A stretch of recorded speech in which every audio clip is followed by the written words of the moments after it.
Hello friends, कैसे हैं आप लोग। आज हम लोग पढ़ेंगे मास्टर डिग्री एमएसओ सोशियोलॉजी यानी समाजशास्त्र, जिसमें आज हम पढ़ेंगे एमएसओ 003 के खंड 1 में इकाई 1 विकास और प्रगति, आर्थिक और सामाजिक पक्ष, जिसमें आज हम आपके लिए लेकर आए हैं विकास रणनीतियों में प्रतिमानात्मक बदलाव। तो वीडियो स्टार्ट करने से पहले जो भी फ्रेंड्स हमारे चैनल पे नए आए हैं, कृपया चैनल को सब्सक्राइब कर ले और बेल आइकन को प्रेस कर दे, ताकि जो भी लेटेस्ट वीडियो हमारे चैनल पे आए वो सबसे पहले आपको मिल सके। तो आइए ज्यादा टाइम को न किल करते हुए चलते हैं अपने टॉपिक पर। विकास और प्रगति, आर्थिक और सामाजिक पक्ष में विकास रणनीतियों में प्रतिमानात्मक बदलाव के बारे में पढ़ते हैं। तो वीडियो को स्टार्ट करते हैं। उपनिवेशोत्तर विकासशील देशों की विकास रणनीति में 1970 के दशक के पूर्वार्ध से भारी बदलाव आया है। उदाहरण के लिए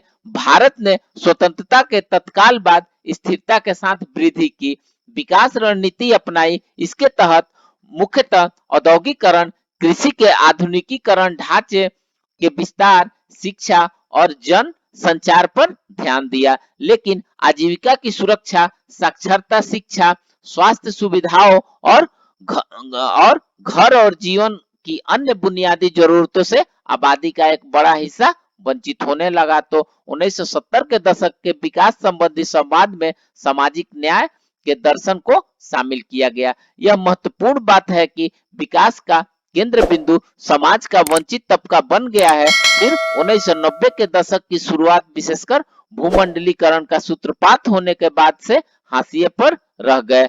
तब को मुख्य धारा में लाने के लिए सशक्तिकरण के विकास मॉडल की रणनीति अपनाई गई। अर्थव्यवस्था के समाजवादी मॉडल के धाराशाही हो जाने से तेजी से फैलते नव उदार भूमंडलीकरण, नए ढांचेगत समायोजन कार्यक्रमों की शुरुआत, विश्व व्यापार संगठन के बनने और जीएटीटी और जीएटीएस जैसी संधियों के बन जाने से विकास की प्रक्रिया में भारी बदलाव आ गया। इस नव उदार विकासवाद ने विकास की अवधारणा को एक नया आयाम दे दिया, जिसमें एक विश्व, एक बाजार और एक विचारधारा का दर्शन काम किया। आइए नेक्स्ट देखते हैं राज्य की भूमिका की पुनर्व्याख्या करना।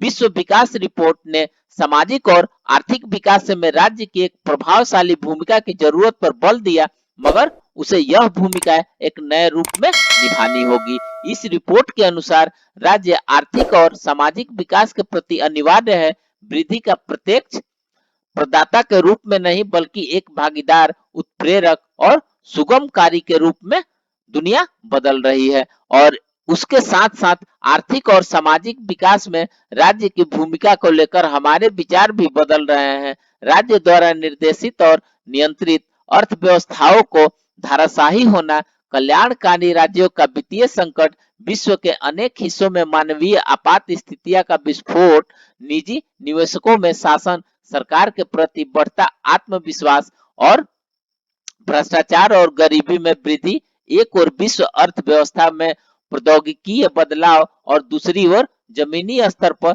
लाभबंदी का प्रकटन और नागरिक समाज की बढ़ता दबाव, इन सब नाटकीय घटनाओं के मद्देनजर राज्य की जिम्मेदारियों को फिर से पुनर्भाषित करने की जरूरत समझ गई, ताकि इनमें से कुछ समस्याओं का समाधान किया जा सके।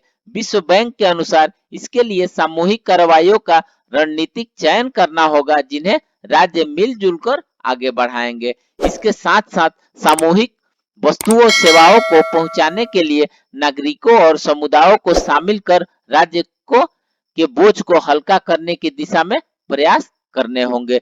विश्व बैंक आगे कहता है कि मानव कल्याण को बढ़ावा देने के लिए राज्य की क्षमता बढ़ाना होगा।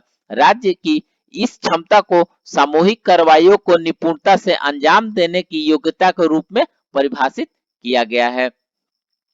आइए नेक्स्ट देखते हैं हाशिए पर ढकेले गए तबकों की सशक्तिकरण पर ध्यान।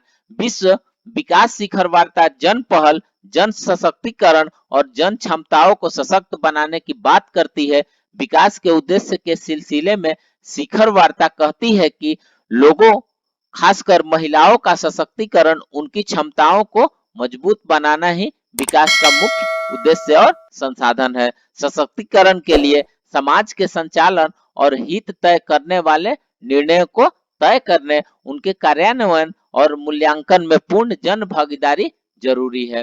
पूर्ण जन भागीदारी सुनिश्चित करने के लिए राज्य को अंतर्राष्ट्रीय कानूनों दायित्वों को संगत संविधान कानूनों और प्रविधियों के अनुरूप स्थिर कानूनी ढांचा प्रदान करना होगा, जो नागरिक समाज के स्वतंत्रता और प्रतिनिधि संगठनों के साथ भागीदारी को बढ़ावा दे।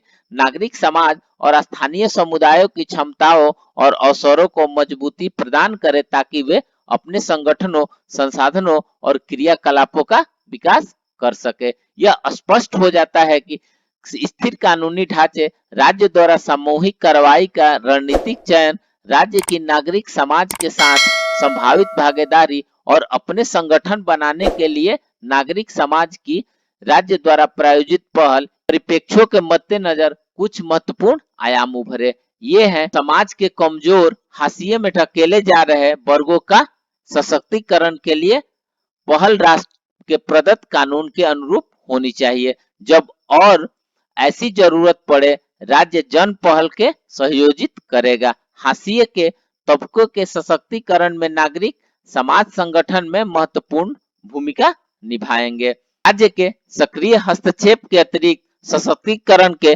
संग विकास के उभरते संवाद में नागरिक समाज महत्वपूर्ण भूमिका निभाएंगे। तो फ्रेंड्स, इस प्रकार से आज हमने विकास और प्रगति, आर्थिक और सामाजिक पक्ष में विकास और रणनीतियों में प्रतिमानात्मक बदलाव के बारे में पढ़ा। तो मिलते हैं एक नए वीडियो के साथ में, तब तक से हमारे चैनल पे बने रहिए। धन्यवाद।